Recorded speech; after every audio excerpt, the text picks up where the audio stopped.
Hello，歡迎大家翻嚟我個 channel 啊！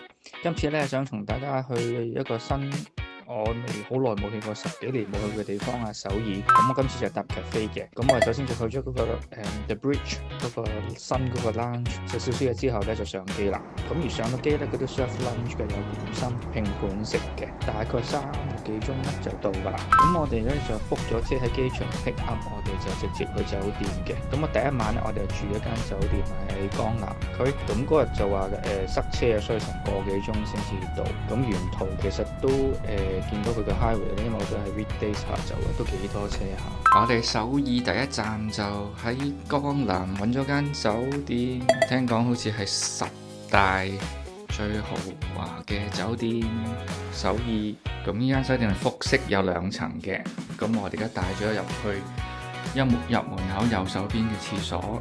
咁當然做得5星酒店就一定有浴缸同埋 shower 噶啦。咁廁所咧就喺門口嗰度嘅，一入嚟咁佢就有個廚房仔，有個星盤，有個吧台，然之後掃過嚟咧就係地下嗰層啦，落地玻璃啦。不過因為出邊都幾凍咯，所以應該唔會開住噶啦。咁你見到佢係一個好大嘅 living room， 咁我已經講咗係2層啦。咁我就帶大家上去睇下啦，2樓。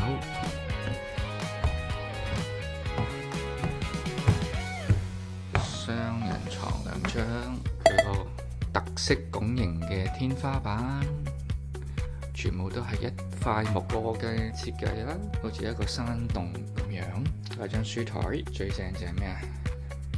附設咗一個波士嘅藍牙 speaker 啦，同埋床邊都會有一個 wireless 嘅電話 charger， 超方便。咁就影落去啦，就係頭先嗰個廳啦。呢個就係米芝蓮嘅燒肉店金豬食堂。好彩今日星期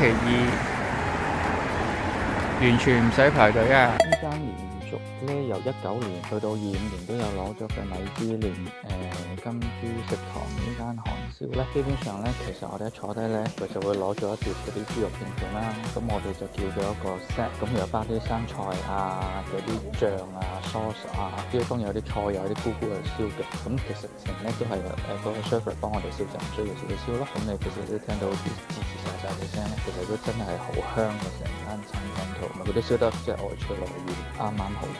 鏡頭一轉，我哋就去咗食宵夜。咁因為燒肉都真係唔係太飽啦，冇乜澱粉質。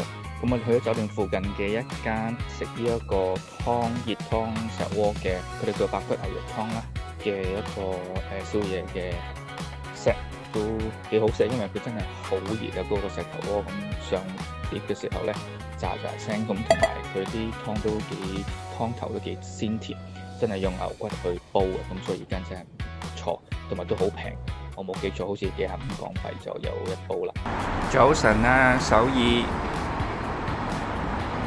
早晨啊，江南。咁如果話食人參雞湯或者鮑魚雞粥呢，我就大力推薦大家去呢個喺明洞嘅百濟參雞湯啦。好容易揾，雖然佢喺橫街，但係好大嘅招牌嘅，都幾多人去。但係就我哋今日嗰日係 big guest 嘅下晝咧，就唔需要排隊咯。呢間唔錯唔錯。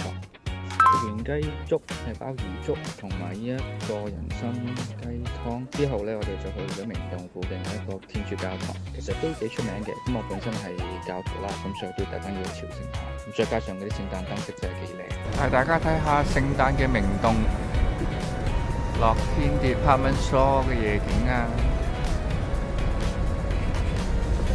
咁嗰晚咧，我哋就搭咗大概咧半個鐘頭車咧，由明洞去一個地區叫麻布區咧，揾一間咧係好出名，但係都係比較隱蔽嘅餐廳啦。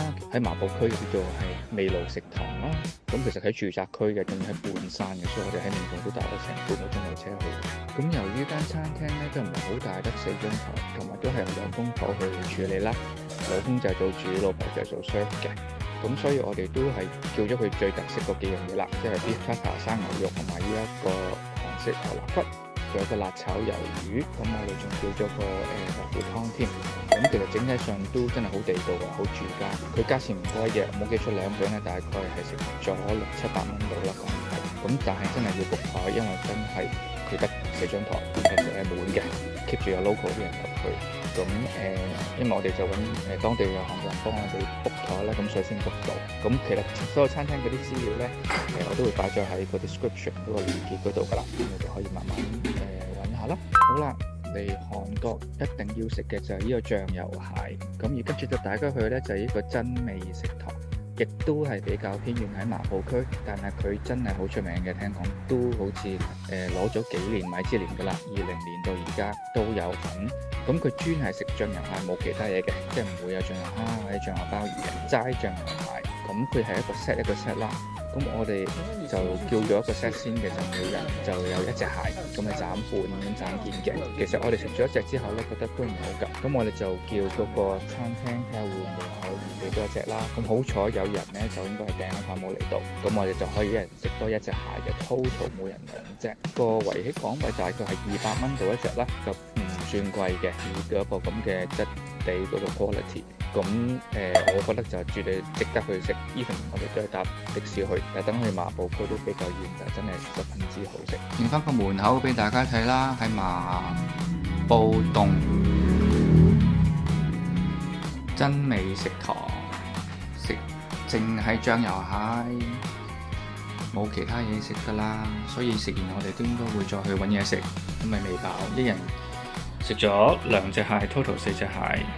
800蚊。好啦，今次呢個韓國之旅咧，part 1就去到呢度啦。其餘嗰啲我去咗啲咩地方啊？例如喺街邊食咗一啲阿豬媽整嘅一啲韓國麵啊、串燒啊，又或者好地道嘅一啲係海鮮辣辣鍋同埋生嘅魷魚咧，我都係擺喺 part 2第2 part 嗰度咧同大家再 share 嘅。咁多謝大家收睇，記住 comment、like and share，subscribe 就 subscribe 我嘅 channel 啦。